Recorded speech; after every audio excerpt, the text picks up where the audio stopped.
When I first bought the house, I thought I'd finally found some peace. It was a quiet cul-de-sac on the edge of a mid-sized town, mostly middle-class families, retirees, and a few younger professionals like me. I work from home doing software consulting, so I was relieved to finally have a place where I could just focus. No loud neighbors, no constant movement. That was until I noticed the woman across the street.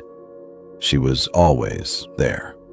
Not in a ghostly way, not watching me from a window or appearing at night. No, she was just always outside, sitting on a lawn chair in her driveway. Morning, noon, sometimes after sunset. Never doing anything, just sitting there. At first I thought maybe she was sunbathing, but she never wore sunglasses, never held a book, never even looked at her phone, just sat, perfectly still, watching the neighborhood. I waved a few times.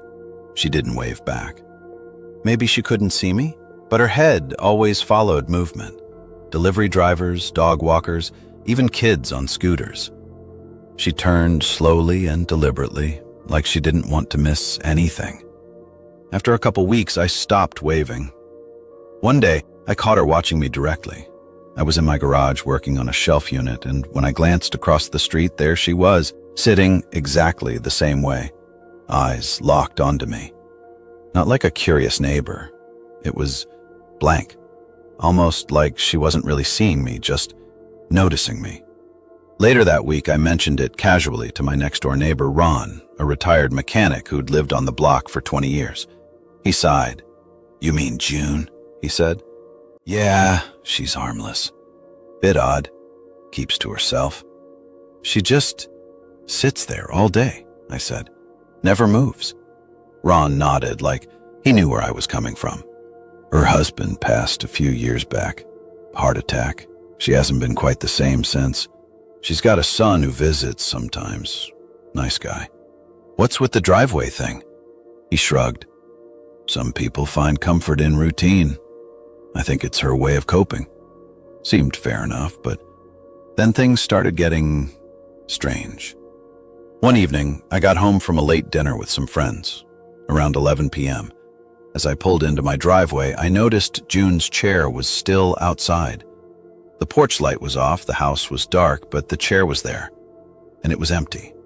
Not in a suspicious way, maybe she just left it out, but something about it unsettled me. I locked my car, went inside, and tried to shake it off. Around 3 a.m., I woke up to use the bathroom. From my second-floor window, I glanced across the street, and I swear to God she was sitting there, in the dark, no lights, just barely visible by the street lamp glow. I stood there for a while, trying to understand what the hell I was looking at. She wasn't moving. I even opened my window quietly to see if I could hear anything. Silence. That night stayed with me. A few days later, while grabbing my mail, I noticed something odd on my porch. A small plastic grocery bag with 2 items inside, a bottle of orange juice and a box of crackers. No note, no label, nothing. I checked my Ring cam, nothing, literally nothing. It went from 10 p.m. to 7 a.m. with no footage. Either someone managed to place it in a blind spot, or the footage was somehow wiped. I brought it inside, kind of amused at the randomness of it, and tossed it. But then, it happened again. 3 days later, this time, a single banana and a folded napkin. Again, no footage. It was starting to feel deliberate. I thought about June. She was the only neighbor who had a clear view of my porch, but why would she do that? One morning, I decided to sit on my porch just to see if she'd react. She didn't. She was already out there, as usual. I sipped my coffee and just stared across the street, trying not to make it obvious. After 20 minutes, she turned her head and looked directly at me. No smile, no wave, just a long, neutral stare. I stood up and went back inside. Later that day, I checked my trash can and realized something that stopped me cold. The juice bottle and the cracker box I had thrown out were gone. I hadn't taken them out to the curb, they were just in the bin inside. Now they weren't. Someone had been in my house. I tore the place apart. Nothing else was missing. No signs of a break-in. but the front door lock had a faint scratch across the keyhole. I changed the locks that same night. The following morning, she wasn't outside. First time in weeks.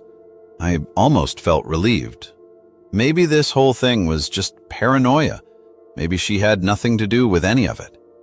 Until I saw the camera. Wedged under the wooden slat of one of my porch chairs was a tiny lens, a miniature surveillance camera. I don't know how I missed it before. The battery pack was dead, but it had been on for a while. There was no label, no brand, just a serial number. I brought it inside and stared at it for an hour. Then I walked across the street. I hadn't ever been to June's house. Her porch was barren, her blinds were shut, but I walked up and knocked anyway. No answer. I knocked again, waited. Then I heard it. A voice inside. It wasn't June. It was a man. "Don't come back," he said calmly.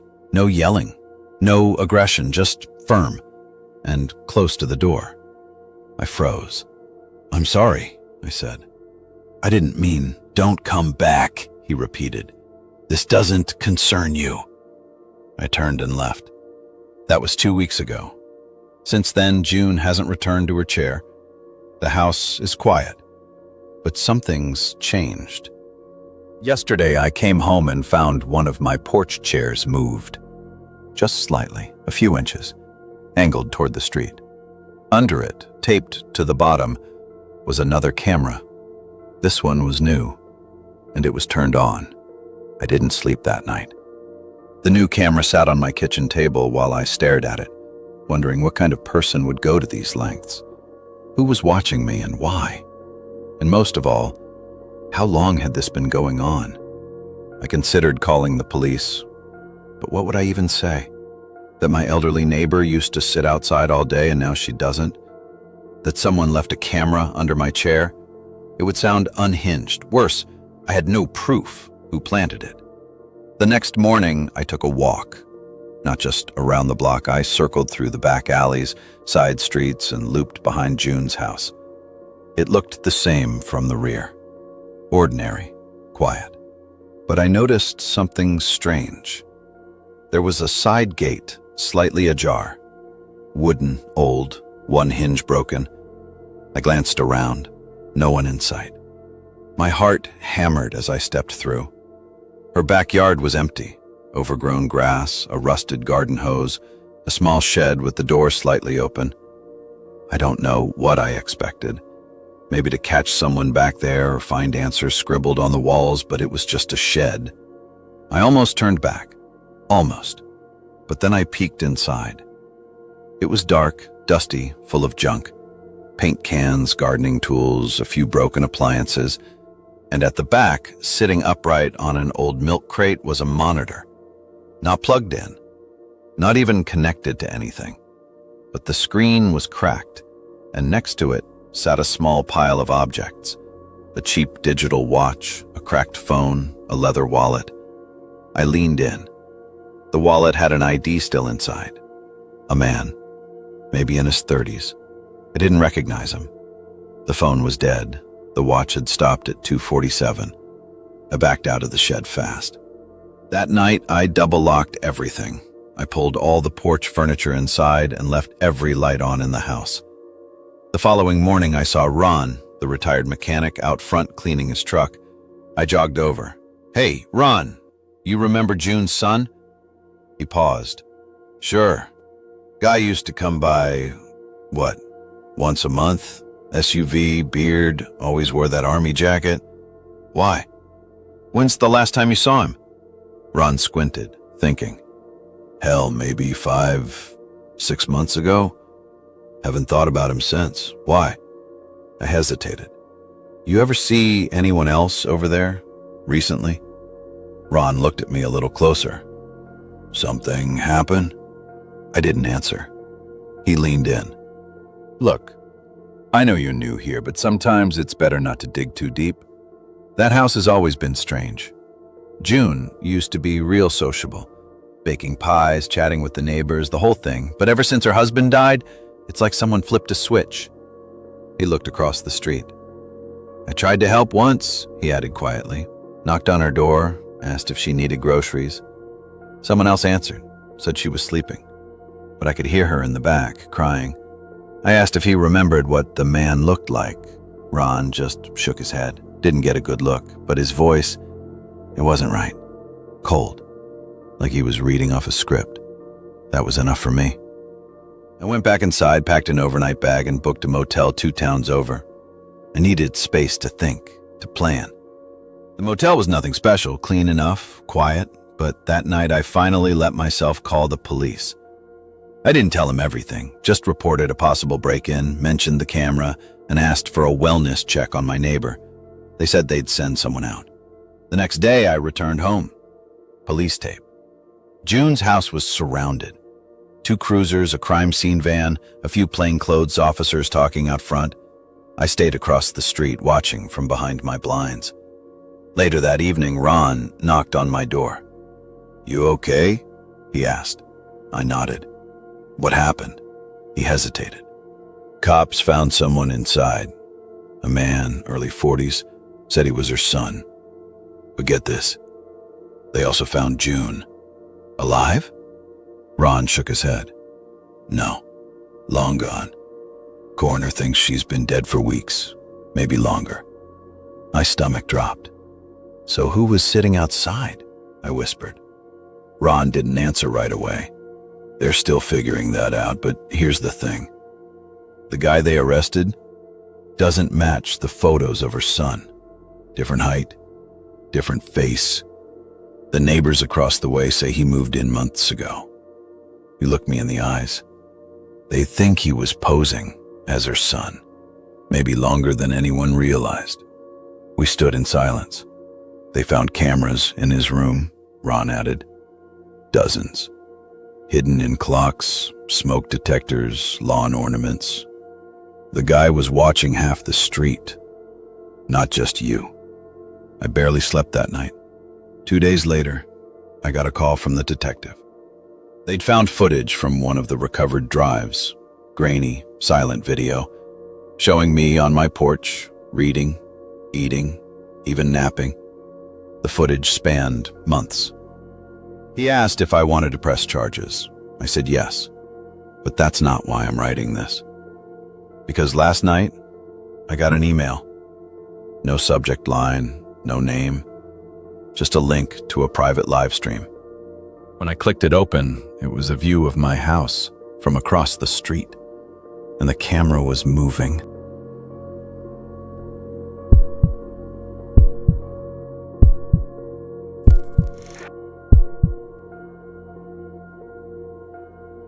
When my downstairs neighbor, Linda, asked if I could watch her dog while she was away for the week, I said yes without hesitation.